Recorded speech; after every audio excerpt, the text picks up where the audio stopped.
বন্ধুসকল আশা কৰোঁ আপোনালোক সবে ভালে আছে। তো আপোনালোকক প্ৰথমতে মই হেপী নিউ ইয়াৰ 2025 আপোনালোকৰ শুভেচ্ছা থাকিল সবকে। তো আজি 1 জানুৱাৰী। তো আজি 1 জানুৱাৰীতে আপোনালোকক গ্ল'চি তিয়হৰ খেতিৰ ভিডিঅ' দিবলৈ গৈ আছোঁ। ইয়াত অলৰেডি 1.5 বিঘা মাটিত তিয়হৰ খেতি কৰা হৈছে। তো খেতিৰ বয়স অলৰেডি 2 মাহ হৈ গ'ল প্ৰায়। খেতিত যথেষ্ট পৰিমাণে ফলন লাগিছে, কিন্তু এটা কথা কি, এই খেতিত গছখিনি অতি সোনকালে মৰি নাযায়। তাৰ কাৰণ হ'ল মাটিত ৰসাল বেছি মাটি এইটো। তো তিয়হৰ খেতিত ৰসাল বেছি থকা মাটিত আটাইতকৈ বেছি ফলন হয়। তো যোৱাকালি উঠোৱা হৈছিল।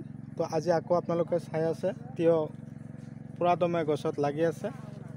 চাওক, এদিন পিছে পিছে উঠাব লাগে। তিয়হ উঠোৱাৰ নিয়ম হ'ল এদিন পিছে পিছে। আপোনালোকে চাব পাৰিছে ইফালে আজি কিন্তু খেতিত জলসিঞ্চন কৰি থকা হৈ আছে। তো খেতি যেতিয়া লগোৱা হৈছিল, লগোৱাৰ পৰা প্ৰায় ধৰক 1.5 মাহ পাৰ হৈছে, 2 মাহৰ কাষে কাষে গৈ পাইছে। তো কথা হ'ল কি, এই খেতি কৰা আগমুহূৰ্তত কি কৰা হৈছিল, 1.5 বিঘা মাটিত অলৰেডি 7 কিলো খেতিত তাৰমানে গুটি লগোৱাৰ মিনিমাম 20 পৰা 25 দিন আগতে 7 কিলোমান নিমখ সিঁচা হৈছিল।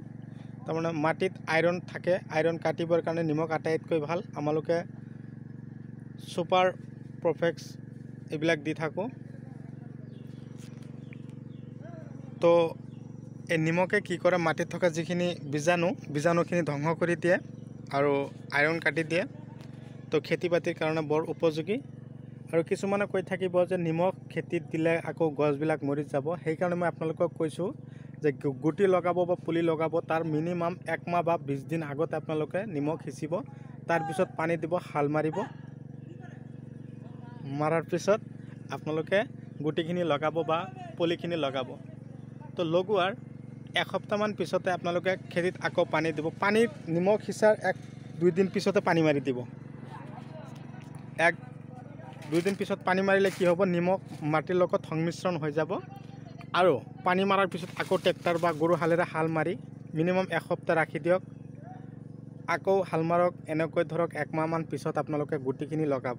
চাব আপোনালোকৰ গছ বীজাণুৱে ক্ষতি কৰিব নোৱাৰে, কোনো ফাংগাছে ক্ষতি কৰিব নোৱাৰে। মাটিত শিপা ভালদৰে দিব পাৰিব গছে, আৰু গছৰ ফলনৰ ধৰণ ভাল হ'ব। আৰু যিদিনা আপোনালোকে নিমখ দিব তাৰ মিনিমাম 10 দিন বা এসপ্তাহ পিছত আপোনালোকে গোবৰ দিব। বিঘাই প্ৰতি আপোনালোকে পাৰিলে তিয়হ খেতি যদি কৰে 2 গাড়ীকৈ গোবৰ আপোনালোকে খেতিত দিব।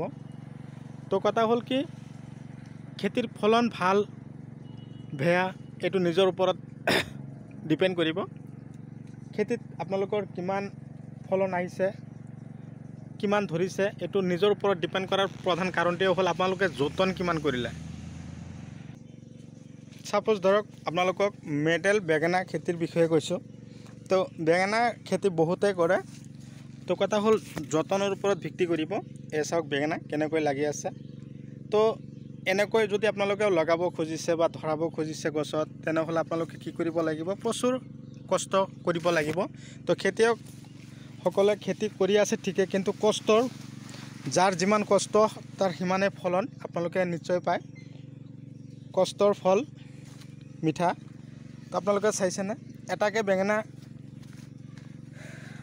1.5 হাতকৈ 1 হাতকৈ দীঘল হৈ আছে। তো লাম্বা চাইজ আপোনালোকে নিশ্চয় অৱগত। আপোনালোকে চাই আছে, মই আপোনালোকক ডাইৰেক্টলি দেখুৱাই আছোঁ। মুখেদি কোৱাতকৈ দেখুৱাই দিয়াটোৱে আটাইতকৈ ভাল। তো কথা হ'ল কি, এনেকুৱা ধৰণৰ খেতিত আপোনালোকে মনোযোগ হ'ব লাগিব আৰু খেতি কৰিবৰ কাৰণে আগ্ৰহী হ'ব লাগিব, যাতে আপোনালোকৰ খেতিত গছত এনেকুৱা ধৰণৰ ফলন আপোনালোকে লগাব পাৰে। আৰু এই বেঙেনা খেতিৰ কাৰণে, তিয়হৰ খেতিৰ কাৰণে বৰ্তমান যিটো ছিজন চলি আছে, ছিজনত আপোনালোকে এটা ঔষধ বেছি ইউজ কৰিব, সেইটো হ'ল ডেলিগেট। এইটো সময়ত কিন্তু পোকবিলাক বেছি ঠাণ্ডাৰ বতৰত উৰি নুফুৰে। এই সময়ত কিন্তু পোকবিলাক কি হয়, গছৰ পাতৰ তলে তলে লুকাই থাকে। তাৰ কাৰণে ফুলৰ ভিতৰে ভিতৰে সোমাই থাকে। তাৰ কাৰণে আপোনালোকে ডেলিগেট যিটো ঔষধ আছে, এইটো মাজে মাজে আপোনালোকে সপ্তাহত 2 বাৰকৈ স্প্ৰে কৰি যাব। পোকে আৰু আপোনালোকৰ খেতিত ক্ষতি কৰিব নোৱাৰে। তো বন্ধুসকল ভিডিঅ' চাই কেনে পালে কমেণ্ট কৰি জনাব যিমান পাৰে ভিডিঅ'খিনি আপোনালোকে আপোনালোকৰ বন্ধু বান্ধৱীলৈ শ্বেয়াৰ কৰিব তাৰ আশা ৰাখি আপোনালোকৰ মাজৰ পৰা বিদায় লৈছোঁ পৰৱৰ্তী ভিডিঅ'ত মই আপোনালোকক পুনৰাই লগ পাম সেই আশাৰে ধন্যবাদ